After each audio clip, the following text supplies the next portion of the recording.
Two drones hit the U.S. Embassy in Riyadh, and overnight, the war changed shape. This wasn't a single retaliation strike. It was a coordinated campaign across the Gulf. Because when you hit an embassy, you're not targeting a base. You're rewriting the rules. Two drones hit the American embassy in Riyadh, and the war just changed shape. Tuesday, March 3rd, pre-dawn. The diplomatic quarter, the most protected zone in the Saudi capital. Two Iranian drones punch through and strike the U.S. embassy compound. Black smoke over Riyadh. Localized fire. Moderate structural damage. No confirmed fatalities inside. Saudi air defenses shot down at least 4 more drones heading for the same area. But here's the thing. This wasn't the only target. The American embassy in Kuwait hit. A U.S. command facility in Bahrain struck. 6 American soldiers killed by a drone attack on a command center in Kuwait. The Pentagon confirmed 4 names publicly. And the commercial port of Duqm in Oman, a country that has spent decades staying neutral, also took drone fire. This is not retaliation. This is a campaign. And it rewrites the rules of this conflict overnight. An embassy is not a military base.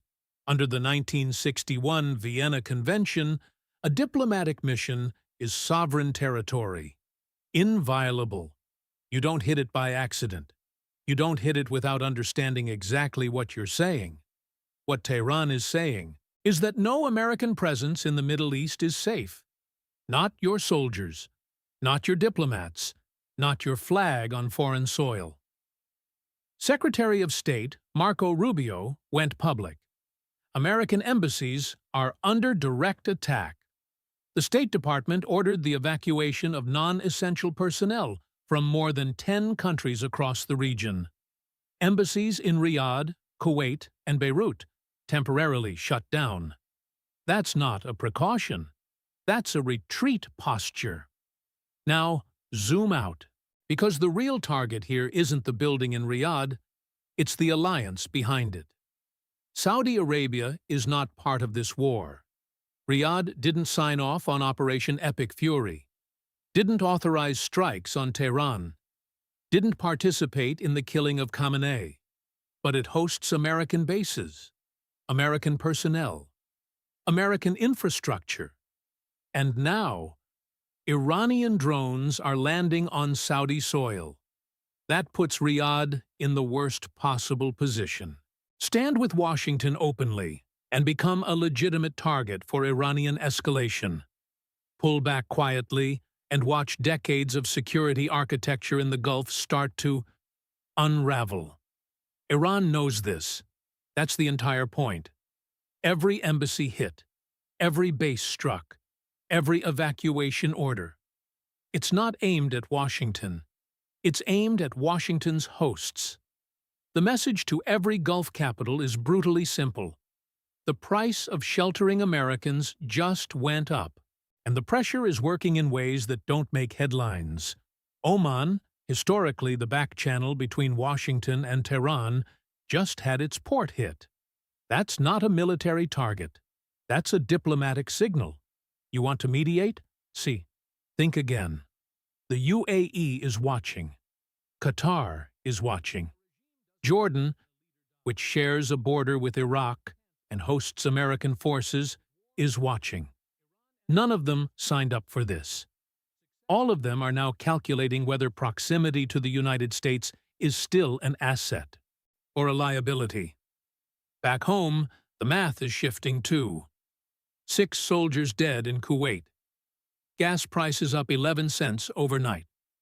Wall Street dropping across the board. 3 separate polls showing a majority of Americans do not support the military operations in Iran. Trump projected this war would last 4 to 5 weeks. But wars that hit embassies, that kill soldiers in allied countries, that spike energy prices globally, those wars develop a momentum that doesn't care about timelines. The U.S. will almost certainly respond to the Riyadh strike with heavier bombardment of Iranian military infrastructure. That part is predictable. That part is already happening. The unpredictable part is everything else. If Saudi Arabia, pressured by Washington, closes its airspace and ports to Iran, or worse, allows its territory to be used for offensive operations, this stops being a U.S.-Iran war. It becomes a Gulf war, a regional war with energy markets, shipping lanes, and civilian populations caught in the middle. And there's one question no one in Washington seems to want to answer. After Khamenei's death, who inside Iran is making the escalation decisions right now? Is it the IRGC acting on pre-authorized strike plans? Is it a fragmented command structure lashing out without central coordination? Or is there a new hand on the wheel? It one that hasn't revealed itself yet? Because the answer to that question determines whether this campaign of embassy attacks is a calculated pressure strategy with a ceiling, or the opening phase of something no one can control. Drones over Riyadh, soldiers dead in Kuwait, diplomats evacuating across the region, allies questioning the cost of partnership. 4 to 5 weeks, Trump said. The calendar doesn't run wars. Wars run the calendar.